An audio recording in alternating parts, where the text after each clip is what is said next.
Hello to everybody. I'm very, very happy and proud to be here. Last day of Zero Project. And I can tell you, and I'm sure those who are joining online and definitely those joining physically here, I really think that this year's conference has given us amazing content, amazing connections, amazing innovations, which I know that at least we at Access Israel are taking a lot of notes, taking a lot of business cards, and we will see how we can create the ripple effect from what we have learned in the last 3 days. So I think that the session today, with everything that is, we cannot ignore what is happening not too far away in Ukraine and the situation with Russia. I think it makes our session even more relevant and even more important, dealing with people with disabilities, accessibility in times of emergencies. And if we do the quiet stand and think about the people who are going through whatever is happening there, I think that this session is all about not just a moment of silence, but doing.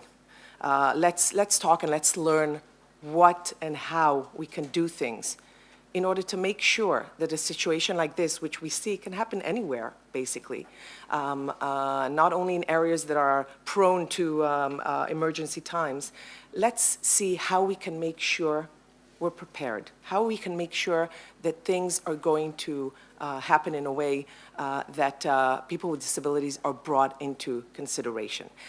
So this is what it's all about. And I am very, very happy and proud to have this esteemed panel. And what I will do, I will change the order of things, and I'm going to start with them, and then I will make my presentation, which I'm very happy was awarded also this year. And I would like to begin with the first speaker, and I do apologize if the pronunciation will not be so accurate. You feel free to correct me. And we will begin with Doreen Chizyuka? Yeah, from World Vision Zambia, who will present her project. Please. Thank you. Good afternoon, ladies and gentlemen. My name is Doreen Chizyuka from Zambia. Just to introduce myself by race, I'm black, wearing a blue coat, quiet belt and tall. I'm going to talk about my innovation, which is mapping households with people with disabilities using the geographical information system. Just a brief background on World Vision. It is a Christian organization which deals in relief aid, development, and advocacy. We are dedicated to working with children, their families, and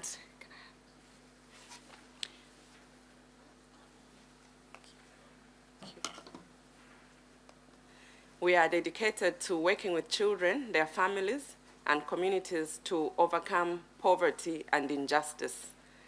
World Vision Zambia is part of World Vision International.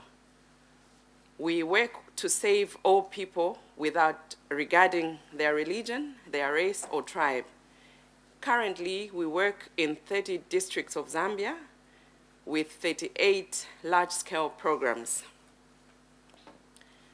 So World Vision Zambia is making water and sanitation facilities accessible to people using the geographical information system through the M-Water portal. This is an open source platform which is used basically to collect data, to visualize it, and to manage infrastructure. Because this portal just manages infrastructure, we collect data and visualize it, as World Vision Zambia, we thought of going beyond that and deal directly with our beneficiaries by mapping households with people with disabilities in order to assess their access to the facilities of water and sanitation. And so in the picture, it's just an illustration for us to understand a World Vision staff getting information from a person with disabilities, engaging them personally in order to be clear what their barriers might be, so that when we are helping to provide facilities, we think together with the beneficiary.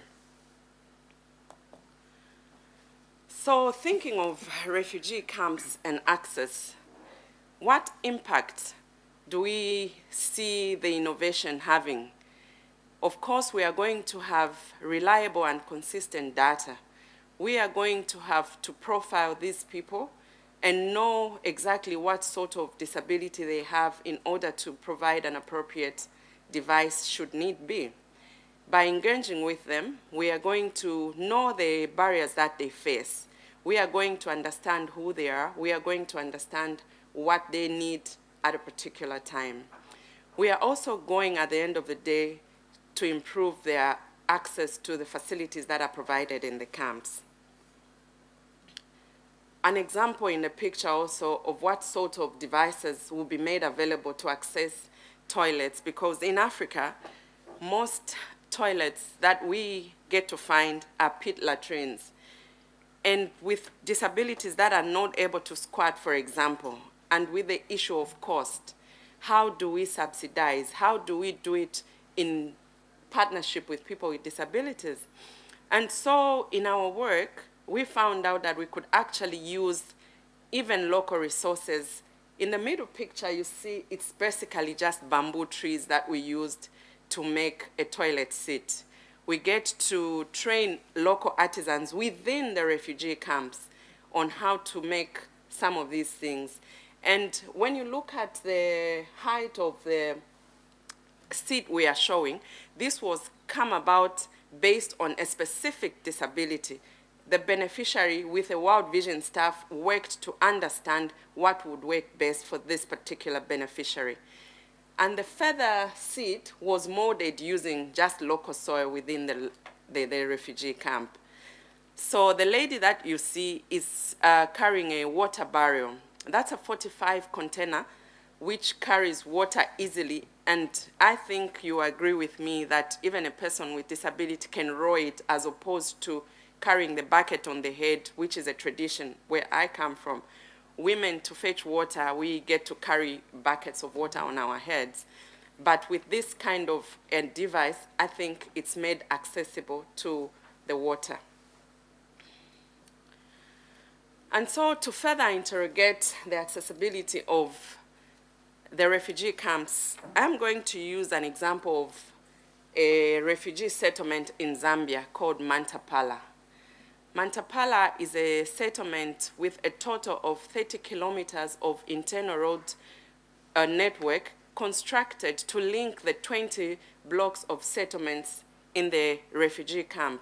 These settlements have plots of households measuring 30 by 25, where refugee families are housed on arrival basis.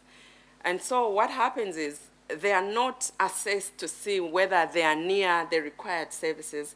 They are just settled by block. For example, they'll start with block 1, block 2, based on when they arrive. In the picture, it's just a general layout, the physical layout of the refugee camp that I'm referring to. You can see that houses and facilities are made not with consideration to where we are going to place a person with disability. Whoever arrives today is placed on the last house available. And so what we are saying is to make them accessible, can we use the mapping system in knowing where the facility is and perhaps reserve a particular house or a particular plot for a person with disability should we ever have one arrive later, and have it reserved for such a person. And once that's done, we are going to have mainstream services consider persons with disability in where they are located. In a picture, you see a school which is visually not accessible by a person with disability. if, for instance, a child with disabilities enrolled in that school, they are going to have trouble to have to access the classroom block. On the other end, we see a water point which also doesn't just seem, in my view, accessible. We are also going to have facilities like water points and sanitation facilities cater for persons with disabilities in their design. What I'm showing you is what is obtaining in the refugee camp that we are experiencing today. We see the water point where even a child with disabilities is having trouble to fetch water. That toilet on the other end is not accessible at all. But by mapping and knowing where they are, and knowing where the household of a person with disability is, we are going to ensure that such facilities take into account accessibility for a person with disability of any form. We are also going to have relief services brought with consideration of persons with disabilities. For example, food and clinical services are going to give priority to persons with disability based on the location, not to even to have to stand in long queues to wait. There's going to be a situation where once we have profiled these people with disabilities, we have known which houses they are at, we are going to deliberately put a system which will deliver what they require close to them, as opposed to them walking those distances to where the relief services are. In addition, we also get to think that once we profile and take data which is consistent, we are going to have additional food stuff supplied for children with disabilities, such as those with cerebral palsy. We are going to have specific food that is going to be supplied in the camps for them. So what we would recommend in such a case is that designs of physical layouts of settlements should take into account persons with disabilities. Can we have services brought closer, or get houses that are going to be closer to where a person with disability is going to be housed? We also are thinking that we should be getting these people with disability involved in the management of disability refugee camp activities. For example, when we are thinking of food distribution, do we have among the leadership of that activity a person with disability who will be able to stand up and speak for the rest of persons with disabilities within the camp? Just a finishing statement, please. Thank you. Yes, please. We must generally monitor daily, every other time, what is happening with a person with disability in the particular camp. How many do we have? How many have come? How many have been integrated with the host community? Thank you very much. Thank you very much. And I think that one of the things I love being here the most is the fact that we see the challenges with people with disabilities are common around the world. The situation and the level of accessibility and facilities are different, and it's very interesting to see the innovative solutions that we find in each country. So thank you for that. And we will pass to our next speakers, who are both online and offline. So we have Oliver, okay, this is a challenge. Neuschäfer, what he said, yeah, Oliver Neuschäfer from CBM Germany, and joining in virtually is Talal Waheed from CBM Pakistan. Hello, Talal, how are you? You're hearing us? Yes, perfect. I can hear you well. So please, let's begin. Thank you very much. Good afternoon, ladies and gentlemen. This is Talal Waheed. I'm the Global Advisor for Disability Inclusive Disaster Risk Reduction with Christopher Blind and Mission. I'm based in Pakistan, and today me and my colleague Oliver, we are going to present the award-winning project, which is in Vietnam, where CBM is facilitating the whole process of disability inclusion in disaster risk reduction. The project is 4 years long, and it works with the objective of increasing resilience among the community members and the persons with disabilities around natural disasters and the climate change. The project is resourced by CBM and being implemented by our esteemed partner AFWE, and in very close and strong collaboration with the local government in the district non-Com. On this slide, you could see a graphic representation of the findings where CBM had conducted a research on disability inclusive disaster risk reduction with the aim of finding out the entry points and also the coordination mechanisms in place and identification of the gaps which do exist in inclusion of people with disabilities in disaster risk reduction. The most notable findings that you could see here include there is a steering committee on the district level which reports and coordinates the overall disaster response in case of floods. And the findings tell us that there is non-existent knowledge around including people with disabilities into entire coordination mechanism. The proportion of women in this committee is twice lower than men, and the women with disabilities representation currently does not exist. The association which works on this district level is not part of this committee. Persons with disabilities have been periodically invited to play their role, to observe the proceedings, etc. But our consultation suggested that they do not have clear understanding of their roles and responsibilities around their exact role and the guidance that they can provide to the government.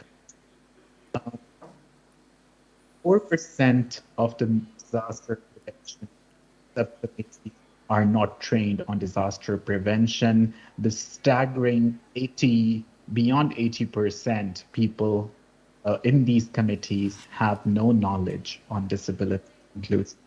And the most compelling one is the annual spending on recovery after natural disasters is 20% of the total damage, which represents a very, very sad picture. And we're just talking about one community in the world. This project, we have also collected some of the cases. We have tried to document the interventions that have been resulted from this. These are some of the cultural houses that you see on your screen, which are constructed by the CBM through this project. And these are located in the mountainous area. As this is a flood-prone region, this district is actually quite prone to the disasters. I think in the interest of time, I will now hand over to Oliver to continue. And it's a pleasure for us to be here with you, though remotely. Thank you. Thank you, Talal, for the introduction. And as Talal said, I'm taking over here. So my name is Oliver, and I'm a humanitarian coordinator at CBM. And you may ask yourself why the CBM has to send two people for this input here. The reason is very simple. So Talal is our global DRR, Disability Disaster Risk Reduction Advisor, and I'm a humanitarian coordinator. So simply said, Talal's job is to support communities before a disaster hits. My job is coming in once a disaster is hit, and we talk about the humanitarian response, about inclusive, for example, food distribution. And of course, we come to disasters from different angles, Talal and me, and this is why we work very close together, of course, within CBM, but look at disaster from two different angles. And the work that we do on the humanitarian side very much builds on what Talal and, of course, our local partners do on the disaster risk reduction side. Because only when you start working already before a disaster hits on disability inclusion and ensuring that, for example, evacuation paths or shelter, as we see it on the picture here, are made accessible. And also, if you especially collect data on the person with disabilities, only by then you can ensure that also in a humanitarian response, when everything has to go very quick, you don't have have time for large assessments, for detailed assessments. Only then you can also ensure a very disability inclusive response. And of course, beyond this, it's when we think about disaster risk reduction, especially disability inclusive disaster risk reduction, it also saves life. I mean, this is what we all have to keep in mind. And with regard to time here, I finish very soon.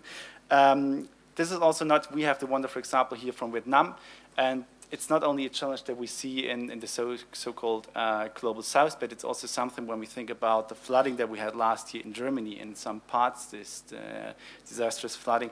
It's also a challenge that we see in the global north. So just wanted to remind us that we had this one town of Sinzig in Western Germany, where a residential home of persons with disabilities was flooded and 12 people unfortunately drowned because they were not evacuated. They could not be evacuated, and they could not evacuate themselves because they had a severe impairment. If Last remark. the last sentence. If early warning would have happened earlier, and if evacuation process would have happened earlier, then those people could have saved. And we see that, as I said, it's not only a challenge that we see in the global south, it's also a challenge that we see in the global north, that due to missing inclusive early warning and due to lacking inclusive evacuation, persons with disabilities die. Also, they would not have to die if those measures would be more disability inclusive. Okay, thank you very much. Important work. And I will move immediately to the next speaker because I do want to try to leave a couple of minutes at the end to ask some questions. So I'm very, very happy to call on Khalil Hamad. Hamad. Khalil Hamad from World Vision Iraq. Khalil, Thank please. you, Michal. Yes, I'm Khalil, WASH Technical Advisor from World Vision Iraq. So could you, okay. Our project is inclusive and accessible water, sanitation and hygiene for people living with disability in Iraq. In Iraq, we have 2.6 million people are in need for basic wash services, from which 15% are from PWDs. 1/3 of the householders with people living with disability, they cannot afford accessible wash facilities at their households. And 50% of the families in IDP campus, they are reporting due to their condition, due to their disability, they cannot access to one or more services. And during the pandemic, so COVID-19 intensified the barriers for people living with disability. In Iraq, we have been implementing inclusive and accessible WASH since 2016. So we have partnered with local disability organizations, and we have built accessible WASH services and facilities in emergency settings like IDP campus, and in schools, in healthcare facilities, and even at the household level. So throughout this intervention, so we have reached out to thousands of IDPs and returnees across Iraq. So making WASH services accessible, actually reducing the physical barriers. And as we are reducing the physical barriers, so this will remove the social barriers. The photo that you can see is one of our beneficiaries in a school. His name is Mani. So he was about to drop out the school because the school was not accessible. So after our intervention, so he included with his community of friends, and he used to play with his friends in the playgrounds, because the playgrounds used to have a different level with the school floors. So he used to to watch his friends at a distance. But after our intervention, so he concluded, and he now continue in studying. So when we are talking about accessible wash facilities, so we are meaning, or it refers to a facility which are easy to access and which are easy to enter and use, and it should be understood by the people living with disability. We have to provide a smooth access without any barriers, and the doors should be wide enough, and there should be visibility on the latrine or showers, and the internal accessibility should be adapted or should be disability-friendly accessories so as they can use easily. So, our practice increased dignified access to people living with disability to accessible wash services. 250 households have been upgraded with disability-friendly wash facilities in returning areas and in IDP campus. We have promoted accessible wash services in 65 schools. So now we have 65 schools in Iraq which are accessible through our intervention, and we are still continue. And we have promoted accessibility in 14 health centers and 1 youth center. So we have also provided capacity building training for 3 local disability organizations, 150 people living with disabilities, and 3 relevant governmental departments. So providing capacity building training and orientating the governmental departments is very important because there is lack of information about the accessibility and disability inclusive wash by the relevant governmental departments, so as we can attract their attention to support us. When it comes to the best practices, so partnering with the local disability organizations and with the international PWD-focused organizations like Humanity Inclusion. So the local partners will help us in mapping people living with disability in target areas, in identification of the areas, in identification of the places that lack of the accessible services. And we have also provided them with capacity building training on physical barriers, on accessible wash. So we are using general accessibility guidelines for our trainings. So the most important thing, so we are implementing community-driven initiatives. So if you look at the photo, so we are meeting with the people with disability, and we are providing them on their rights and how to identify public places and how to express their needs. And then in another session, they will be voting to identify the areas and to identify the public places for our interventions.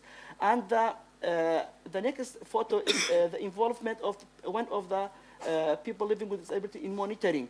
So we are involving them during the design, monitoring, and evaluation of our construction workers, or like this is, he's checking accessible ramps.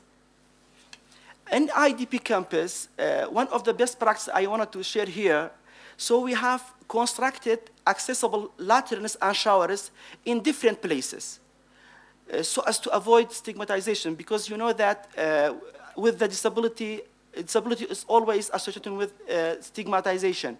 So we have not consolidated all the latrines or showers in one place, but we have spread it out across the camp. And we are also, this also contributes to the sustainability as well. So we will be having, jointly monitoring of our services with the relevant governmental departments and local disability organizations together. And we will be having an MOU signed with the relevant governmental departments, so as they will be responsible for the future operation and maintenance of these facilities that we have rehabilitated. Financing. Yeah.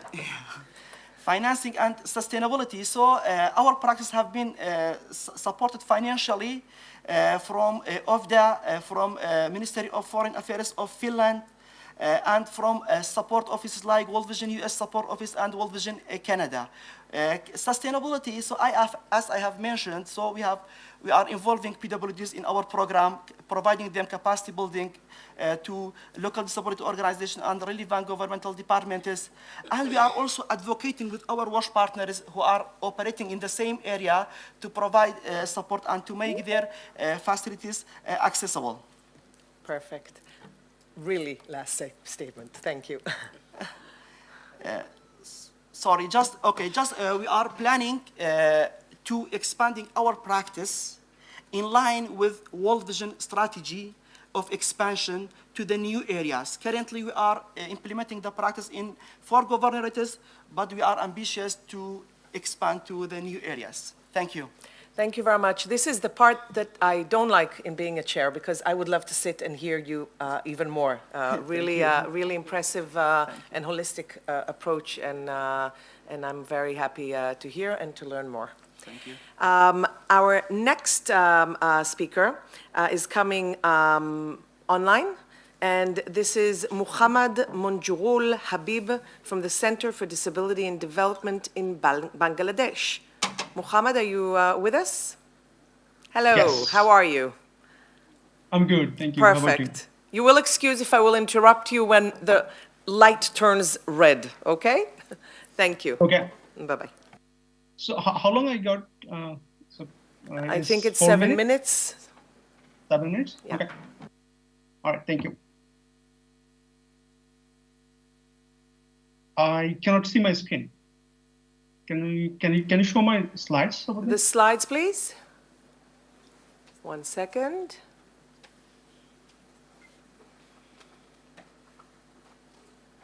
Here you go. Good luck. Yeah, my name is Mohammad Monjurul Habib. I'm working as an assistant director at Center for Disability and Development, CDD, which is a non-profit organization working in Bangladesh since 1996. Next slide, please. So I'm going to present the program that we have in Rohingya refugee camps. So we got a project with CBM. My colleague Oli is here. So we are implementing this program since December 2017. And we have a health and rehabilitation program. But since June 2021, we are having just a rehabilitation program in a component. So in this component, like we have multiple services that I'm going to tell in next slide. Next slide, please.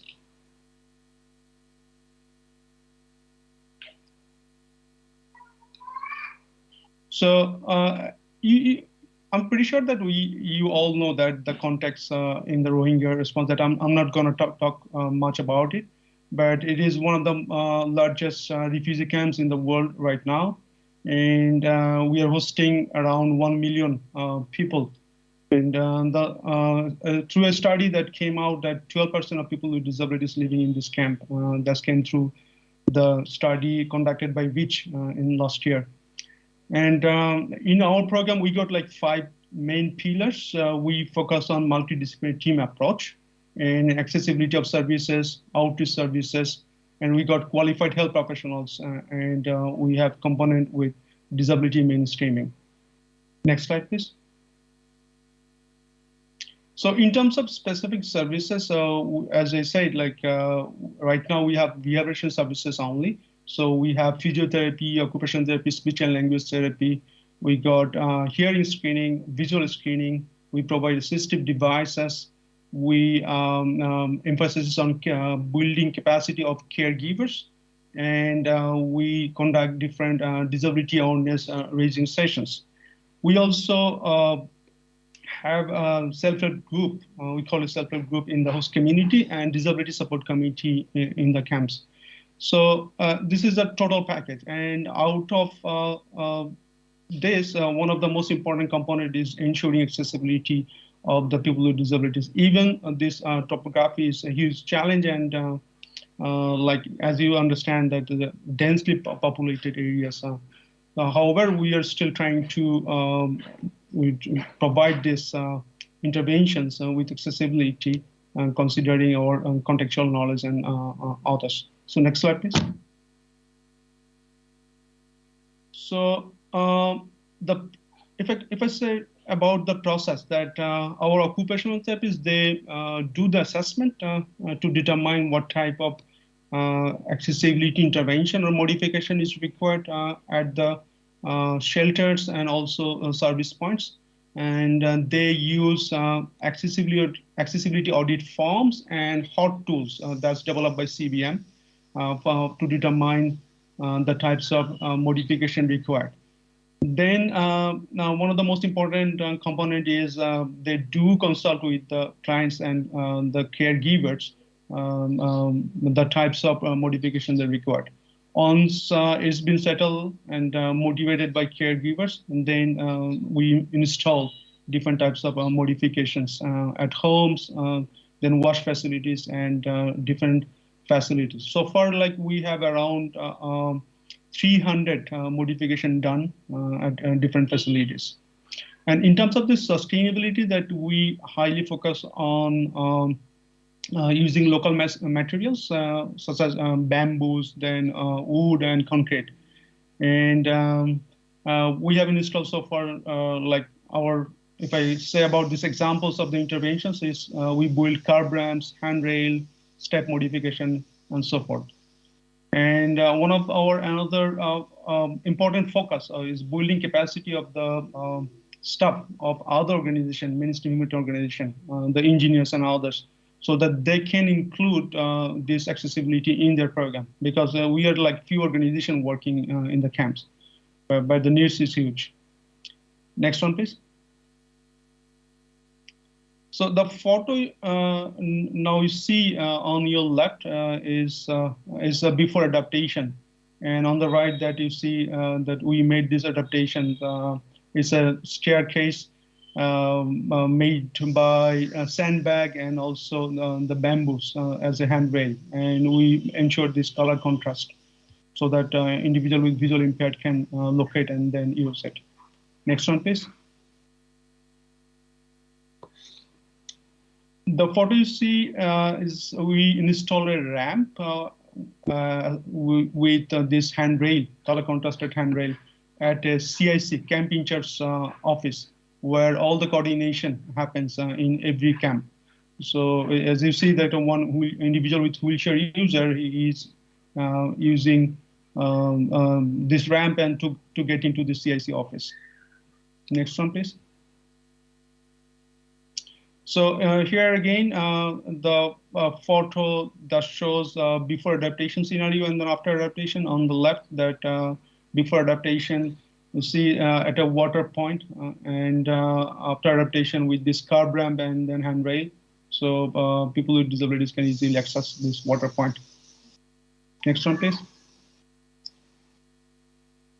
So I'm going to just read it a quotation that as a statement of a client. So he said, like, with this staircase handrails and the walking stick, I can move around, especially go to the toilet independently without the support of my family members. The toilet chair and the grab bars in the toilet also help me a lot towards my independence. Yeah, next one, please.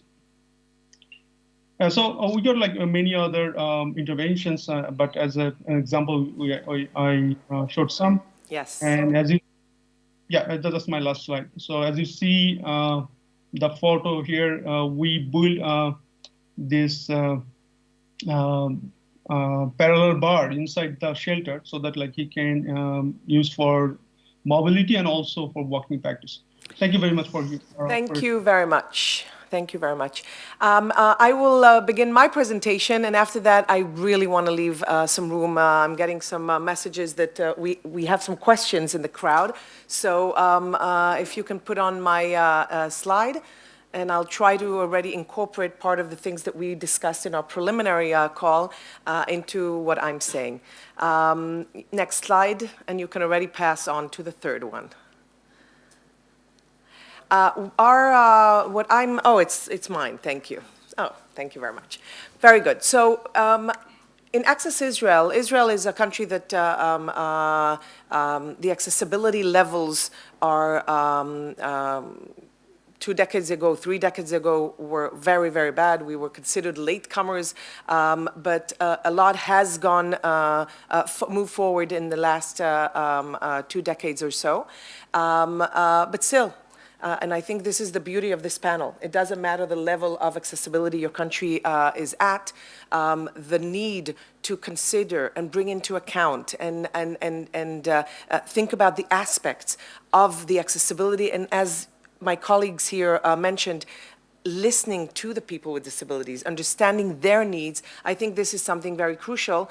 And listen, all the world experienced the pandemic that we're all talking about for the last 2 years.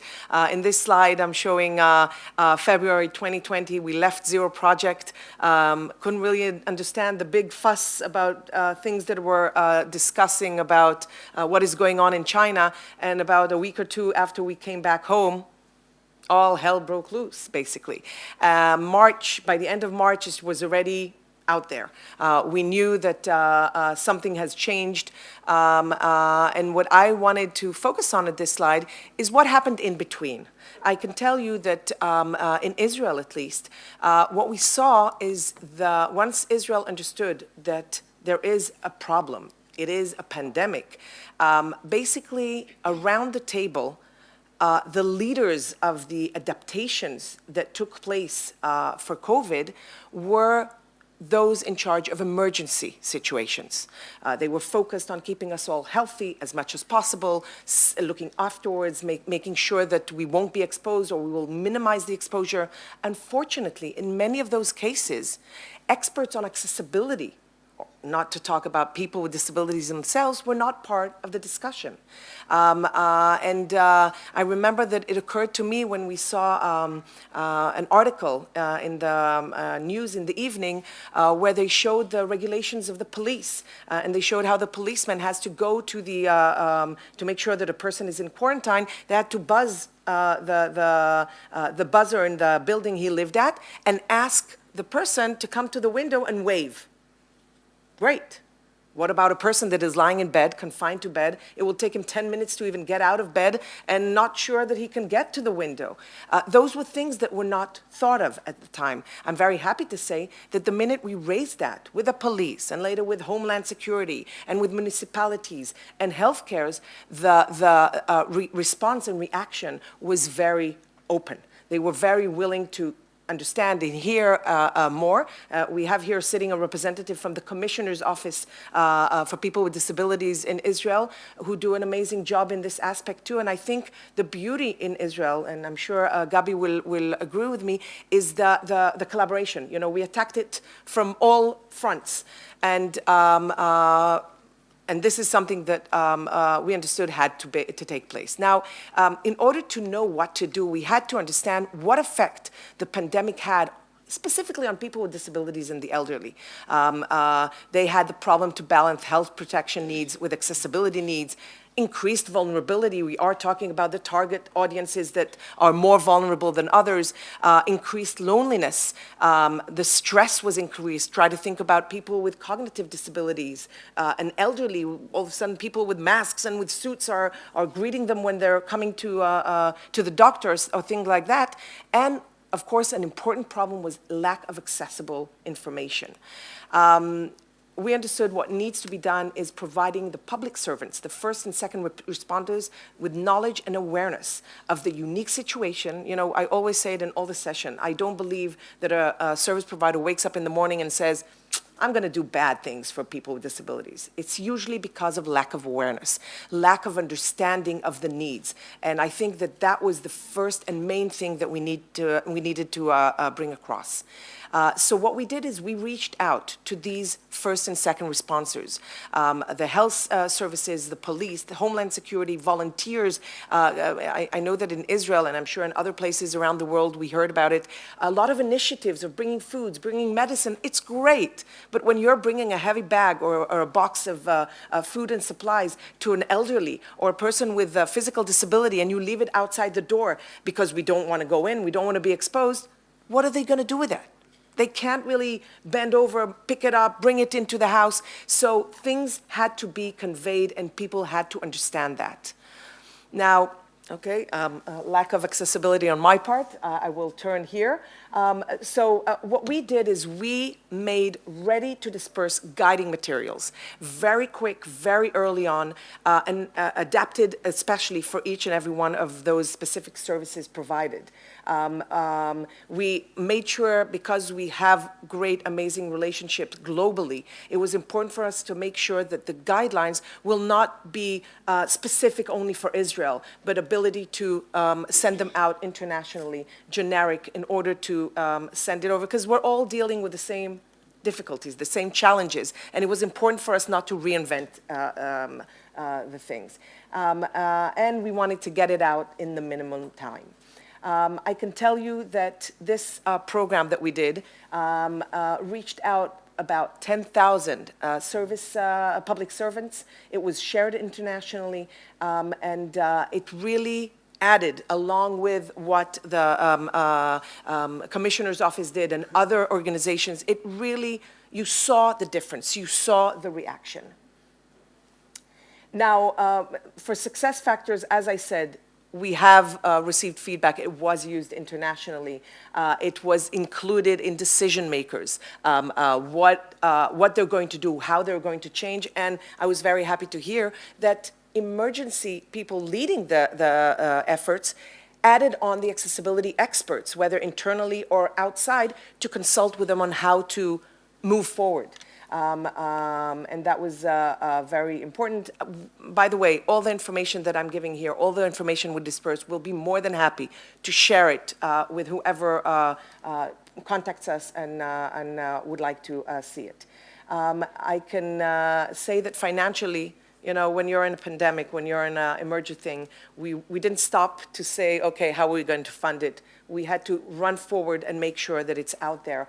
We were very lucky with partners such as Asuta, which is a private hospital in Israel, that immediately funded 2 videos that we did for healthcare on making it accessible. And of course, the police, Homeland Security, they're all budging in and helping as much as possible. Now, I don't want to bear my time, but I do want to point out the challenges. And this is something that we did discuss, all of us. It is very important to understand how we come to the policymakers, how we come to the CEOs of those organizations. How do we convey the importance? How do we convince them to do that? And in order to do so, you have to do the preliminary work and understand exactly what they're doing. Not just come with your angle, but really come and speak the language of the person on the other side. And I will stop at that. As I said, internationally, we're more than happy to share and teach more about that and learn from what has been done in countries around the world. You can take off the slides. I would like to have at least one of you or 2 of you focus on the question that we did, the challenge that we felt in conveying it and convincing in emergency times. And again, it's work we have to do way before the emergency time begins. How do we convince the policymakers to put people with disabilities and accessibility on the agenda, on the list of things that we need to take and consider during these times? Would you like to, Khalil? Yes. Yes, actually, when we are approaching the local authorities, so you have to approach them with a very solid plan. And we have to showcase the impact of the project and to showcase the identified gaps and the barriers that the PWD have in this camp or in the maybe returning areas. Yes, thank you very much. I know that there was a question from the audience. Neil, please, and after that. Thank you. Nir Koren, innovator from Israel. I think Michal has mentioned it in the opening about what's happening today in Kiev and how we must focus on doing and doing good. And I really want to hear from you in a small sentence. I mean, when we take a look at what happened today, another lesson we have from the history is about doing good but preventing evil. When you look at what's happening in Kiev nowadays in these hours, what do you think you can do together in order to promote something globally, and you can't do alone, to make accessibility as a bridge to the situation in this time, in this moment, while we are speaking, because at the end of the day, we're talking about an emergency, and I think that that's an emergency. And I've seen as an innovator an amazing project, and very simple and really fascinating, but what can we do together in this situation that you can't do alone? Thank you.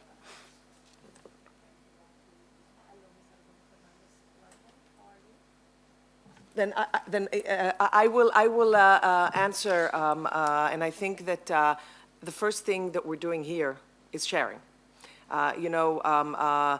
There's a saying in Hebrew, don't reinvent the wheel. I think it's also in English, but don't reinvent the wheel when the wheel is already there. So I think that when we share the innovations that we're talking about, when we see what other countries or other organizations are doing, and Zero Project focuses always on the duplicity of the projects, sustainability of the projects, and really requires us, the awardees, to chew it and present it in a way that you can take it and maybe implement it in your country. I think that's the first thing. I see that the watch is blinking. Yes. I will steal from Robin really one more minute. And if anybody has some closing remarks, I would love to give you. Maybe an answer to this one. I mean, we can also look what happened during the past years, and what I find very important, we had in 2016 the World Humanitarian Summit that brought together a lot of governments, also UN agencies, which I think are very important in every crisis we have around the world. And this was the first time that disability inclusion was really seen as an important topic.